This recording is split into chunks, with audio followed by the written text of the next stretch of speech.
మన నారా చంద్రబాబు నాయుడు గారు కూడా చిన్నతనం నుంచి కాలేజీ రోజు నుంచి నాయకత్వ లక్షణాలతోటి అక్కడ నాయకుడుగా కాలేజీలో ఉంటూ అక్కడి నుంచి తనకి ఇష్టం ఈ ఫీల్డ్ రాణించాలి, రాష్ట్రానికి సేవలు చేయాలి, ఇక్కడ ఏమైనా సరే అవ్వాలి అనే అకుంఠిత దీక్షతో అయ్యారు. ఆ రోజున రామారావు గారు ఉంటారని ఆయన పాలిటిక్స్ కి వస్తారని కాదు, ఆయన మీద నమ్మకం. ఆయన అట్లా ఏం మార్పులు ఉన్నా నేను ఎట్లయితే యాక్టింగ్ మీద నా నమ్మకంతో నేను ఎలా ఉన్నానో అలాగే నాయకత్వ లక్షణాలతో పాలిటిక్స్ లో రావాలి, రాణించాలి, ఇతోధికంగా ఎంతో సేవలు చేయాలని అనుకున్నారు. కాబట్టి నాయకుడిగా, స్టూడెంట్ నాయకుడిగా, విద్యార్థి నాయకుడిగా ఉన్న ఆయన పాలిటిక్స్ లో రావడం ఏంటి అనుకోని పరిస్థితుల్లో అవకాశాలు వస్తే వాటిని చేజిక్కించుకుని వాటిని ఆసరాగా తీసుకుంటూ అంచెలంచెలుగా ఎదుగుతూ ఈ రోజున మనం చూసేటువంటి అద్భుతమైనటువంటి ఒక మహానాయకుడిగా ఎదిగారు.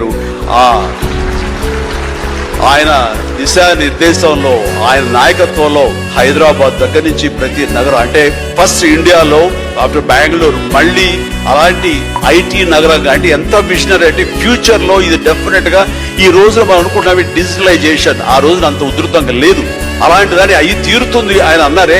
ఆయన మైండ్ సెట్ ఆ రోజు అలా షిఫ్ట్ చేసుకుని దానికి కట్టుబడి ఉన్నారు. కాబట్టి ఈ రోజున ఐటీలో కానివ్వండి, అతను డిజిటలైజేషన్ లో కానివ్వండి, ఇదిగో ఈ రోజున ఏఐలో కానివ్వండి, ఆ స్థాయికి వెళ్ళడానికి నాంది పలికినటువంటి పాయనీర్ మన చంద్రబాబు నాయుడు గారు.